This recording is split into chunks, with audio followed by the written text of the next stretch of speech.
Buenos días, que el Señor añada bendición a esta su palabra.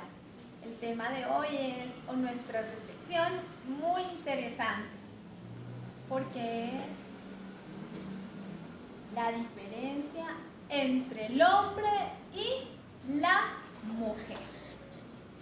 Y para empezar vamos a nuestro pasaje bíblico de hoy, que está en Génesis 2:21. Dice: entonces Jehová Dios hizo caer sueño profundo sobre Adán, y mientras éste dormía, tomó una de sus costillas y cerró la carne en su lugar. Y de la costilla que Jehová Dios tomó del hombre, hizo una mujer y la trajo al hombre. Es muy interesante ver cómo vemos que cuando Dios hizo al hombre, dice que lo hizo del polvo de la tierra, y después de crear, hacer la figurita, formarla, ese barro de sus manos, bueno, después de esa formación que hizo al hombre, dice que vino y sopló sobre él su aliento de vida. Pero después de pasar un tiempo, viendo Dios todo lo creado y que el hombre estaba solo, después de haber dicho que todo era bueno en gran manera, desaprobó la soledad del hombre. Dijo: no es bueno. Después de haber dicho todo es bueno, viene y dice: no es bueno que el hombre esté solo, le haré ayuda idónea para él. Pero Dios pudo haber hecho lo mismo: coger barro, coger y formarlo y hacer la mujer del mismo material que hizo al hombre. Pero no lo quiso hacer así. Y vamos a ver las razones del por qué. Cogió, durmió al hombre, y de una de sus costillas nos hizo a nosotras una materia totalmente diferente a la del hombre. Vamos a decir, esa costilla que está ahí junto a su corazón. Por eso el hombre y la mujer somos totalmente diferentes. El hombre, la tierra simboliza brusquedad, es áspera, aunque tiene unos nutrientes, súper especiales. Pero la mujer, al estar junto a su corazón, le da esa sensibilidad, le da esa dulzura, le da esa ternura, ese amor y esa gracia especial que sé que tenemos todas las mujeres. Mi amado esposo nos va a decir por qué son diferentes. El concepto de igualdad es un concepto social. Hoy una corriente liberal que ha abarcado desafortunadamente nuestra cultura occidental ha empañado ese conocimiento de la forma tan diferente del hombre y la mujer, porque no solamente en la forma en que fue creado, sino que los ingredientes que Dios utilizó, como lo acaba de explicarnos, fueron diferentes. De hecho, la ciencia nos enseña que el hombre está movido por una hormona especial que se llama testosterona, que es la que regula ese comportamiento masculino, da características masculinas al hombre, y la mujer, por el contrario, tiene una hormona muy diferente, progesterona, que es la que le da sus características físicas, y las dos son totalmente diferentes. En una produce un efecto varonil de masculinidad, desarrollo del cabello, produce el vello a través del cuerpo, el engrosamiento de la voz y lógicamente deseos muy diferentes a los de la mujer, y características tanto psíquicas como físicas que le hacen muy distinto. La mujer obviamente también tiene las mismas características propias de su ser. Así que Dios no creó dos seres iguales. Dios creó dos seres muy diferentes, con características diferentes y funciones lógicamente distintas. Complementarias. Hoy la sociedad nos ha llenado de una falsa ideología en una tendencia de igualdad, llevándolos a una competencia absurda, donde dos seres que deberían ser complementarios se han vuelto competitivos. Entonces en el hogar ya se habla de un 50% de responsabilidad, yo pongo el 50 y tú el 50, cuando realmente Dios habla de una unidad, un 100%, donde cada uno en un 100% dan una base familiar sólida, una estructura social sumamente sólida. Por eso las sociedades antiguas eran muy estables, muy firmes, y los hijos que venían como producto de ello, pues eran Crecían hijos muy muy estables. diferentes, muy estables. Los hijos de hoy tienen muchos problemas. Da la característica que la palabra de Dios dice: amadores de sí mismos, rebeldes, menosprecian la enseñanza, las autoridades, menosprecian los padres, etc. ¿Por qué? Porque son hijos que ya vienen con una consecuencia de un concepto disfuncional de la palabra de Dios. No es un concepto como el que Dios estableció. Eso viene en base a que, si vemos un poco, para ser objetivos, de dónde provienen estos movimientos, nos vamos a ubicar allí a finales del siglo XVIII y comienzos del siglo XIX, del siglo XX, donde aquellos movimientos humanistas se empiezan a desarrollar en la sociedad. Entonces ustedes ven desde la liberación de los esclavos, que vienen con principios altruistas, hablan de igualdad de derechos, hablan de libertades individuales, de democracia y protección de derechos civiles e individuales, que siempre los hubo. Lo que pasa es que hoy en día, en base a ese humanismo, hacen que ponen ideológicamente, exaltan el valor individual de la persona, y bajo el lema de proteger sus derechos físicos, sus características físicas, hacen que el hombre siga una corriente diferente al cristianismo. ¿Por qué? Porque la base del cristianismo está en la concepción del hombre en sus tres dimensiones, de cuerpo, alma y espíritu. Significa que el hombre tiene un valor físico en cuanto tiene una materia que le permite relacionarse con el medio ambiente.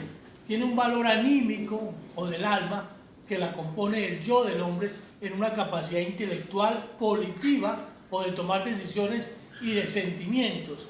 Entonces esa parte anímica la considera la psicología y el humanismo, por consiguiente. Más el cristianismo tiene una parte especial porque Dios es espíritu, entonces considera esa parte espiritual en el hombre que la hace más importante y de más valor, haciéndole ver que es una parte no perecedera. A diferencia del cuerpo y el alma, el espíritu es inmortal porque Dios es espíritu, y con una diferencia de una eternidad a la parte física del hombre. Entonces, si consideramos al hombre lejos de esa composición tridimensional, nos da como resultado una ideología humanista como la que tenemos hoy en día en las características en que se desenvuelve en la sociedad moderna. Entonces llevan al hombre a exaltar su valor, a la mujer haciéndole ver que vale, que tiene que ser respetada, que es esto, y entonces son movimientos feministas justamente que la llevan a una falsa liberación de un orden establecido por Dios, y que lo que la conducen es a la pérdida de sus valores como tal. Que la mujer antiguamente valía por lo que ella misma era, como madre, como esposa, como hija, era muy cuidada, y la característica de una sociedad en esa época era el cuidado especial que daba a sus mujeres. Ustedes saben que las mujeres y los niños eran el objetivo de guerra de muchos otros países. Ellos los invadían, tomaban, cuando había guerra entre dos pueblos, un pueblo se señoreaba del otro, y su trofeo, ¿qué eran? Las mujeres y los niños. Eran parte del botín que se llevaba con las riquezas, porque era la parte más humillante del hombre, el perder lo que más valía para él, que era su mujer y sus hijos, y lo perdía en la guerra, y ese era el trofeo para el otro. ¿Qué pasa? Que hoy en día la mujer ha perdido ese valor, ya no es el valor más preciado del hombre, ya es un bien más que puede ser fácilmente adquirido y tirado, gracias a esas ideas liberales que ya no llevan a la mujer a valer por lo que es, sino por lo que hace. Entonces la mujer, ¿qué tiene que hacer? Tiene que trabajar igual que el hombre, tiene que producir, tiene que demostrar que vale. Absurdo. La mujer no tenía que demostrar lo que valía, ella valía porque era mujer, no tenía que demostrar nada. Hoy tiene que demostrar que tiene, que puede hacer como él, que puede competir, que puede producir como él, y tiene la misma carga que antes tenía, de tener los hijos, de lavar, de cocinar, de planchar. Es la misma mentira, amor, es la misma mentira que el diablo inyectó de una forma muy sutil a Eva. Eva tenía una naturaleza santa, la naturaleza de Dios, la relación de poder estar con su creador de día, de noche, esa coinonía, esa armonía. Pero cuando vino el diablo, ¿qué le dijo? Seréis como Dios. Mentiras, ella ya era como Dios. Lo que él quiso fue disfrazar esa mentira en una verdad. Ya era como Dios. Lo que cuando hablamos, el diablo dice, venimos a hablar de derechos. Ya el Señor nos dio nuestros derechos. Pero ¿qué pasa? Cuando hablamos de derechos, que es lo que dice mi esposo, viene y dice, tú vales, haz valer tus derechos, hazte valer como mujer, defienda. Padre, ¿qué va a defender? ¿Qué vamos a defender si ya Dios nos lo había dado todo y nos ha dado todo? Ya tenía ese derecho, Ya ese teníamos valor ese por el derecho solo como hecho de mujeres, ser mujeres. mujeres, madres. Las consecuencias están. Amado, hablábamos en el libro Mujeres de Propósito, Elección y Bendición, hablábamos, mi esposo colocamos un ejemplo maravilloso, amor, que me gustaría que lo dieras, de los zapatos.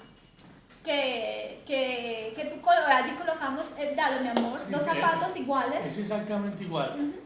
Uno necesita un par de zapatos para calzarse los pies, un par de zapatos. Y un par derecho. De zapatos siempre hay uno derecho y hay otro izquierdo. De tal manera que si uno tiene dos zapatos derechos, por muy bonito que sea el par, no le sirve. Porque va a caminar mal. Va a calzar un solo pie y el otro pie no lo puede calzar, porque el otro pie tiene que estar hecho en la forma del pie de diferente lado que sea, derecho o izquierdo. Alguna vez nos sucedió que compramos un par de zapatos y nos salieron dos iguales. Por muy bonitos y baratos que nos hubiesen resultado, al final hubo que botarlos. Fue pérdida. Asimismo, es cuando el hombre cumple su función, calza perfectamente, cuando la mujer cumple la suya. Los dos calzan perfectamente. Pero querer uno desarrollar las funciones del otro es un absurdo, porque de nada sirve un par de zapatos del mismo pie, con funciones iguales.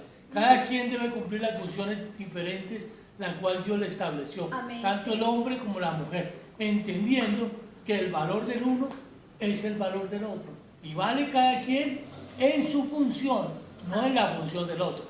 Entonces lo que ha creado este movimiento feminista hoy es una rivalidad entre el hombre y la mujer, pretendiendo demostrar quién vale más, lo cual es un absurdo. ¿Quién hace más? O quién hace más. O la mujer queriendo demostrar que puede hacer lo que el hombre hace.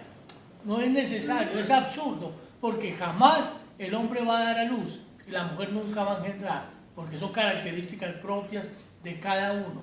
No es que yo lo quiera hacer o que no. Entonces, no reconocer las funciones es lo que se llama rebeldía. Desafortunadamente ese es el ingrediente de hoy. Hoy en día la sociedad, los matrimonios, las relaciones familiares están marcadas por ese espíritu de rebeldía. Rebelión, que fue lo que el diablo le inyectó directamente a la mujer. Fue lo que el diablo vino y trajo, colocando discordia entre los dos. Entonces llenó la iglesia, llenó la familia, llenó la sociedad. Y es tan impresionante porque esa rebeldía, esa rebelión que él inyectó a la mujer, él ya lo había hecho. ¿En dónde? En el cielo. Su primera rebelión fue allí. Y es tan sutil que arrastró la tercera parte de los ángeles. Entonces tenemos que poner mucho cuidado. No es una nueva doctrina, la doctrina del orden que el Señor vino a establecer. Por favor, dejémonos usar por el Espíritu Santo y verá que nuestros ojos y nuestros oídos van a ser abiertos y vamos a poder entender. Esta vida es muy corta, como hablaba mi esposo, esta materia es muy corta, pero el Espíritu es muy amplio y un día vamos a estar delante de nuestro Dios, donde Él no va a decir qué tan hombre fuiste tú, mujer, sino Él va a decir, mujer, ¿cuál fue tu función como madre, como esposa, aún como mujer? ¿Y cuál fue la función que tú cumpliste respetando, amando y dando honor a ese hombre que se te dio? Amén. Una cosa más para terminar, claro, es que quiero que entiendan que nuestra lucha principal, queremos enseñar valores, el principio de la palabra de Dios, pero queremos descubrir y mostrarles cómo han influido estos movimientos humanistas dentro del orden bíblico y cómo la iglesia se ha llenado de dogmas, de mitos, de conceptos religiosos que están llenos y bañados de humanismo y tergiversan completamente el contenido de la palabra. Así que quédense con nosotros, que vamos a esforzarnos mucho porque ustedes tengan un concepto claro y objetivo de las Escrituras en todo este tipo de cosas. El Señor añada bendición. De nuevo, un abracito, un besito y hasta nuestra próxima reflexión.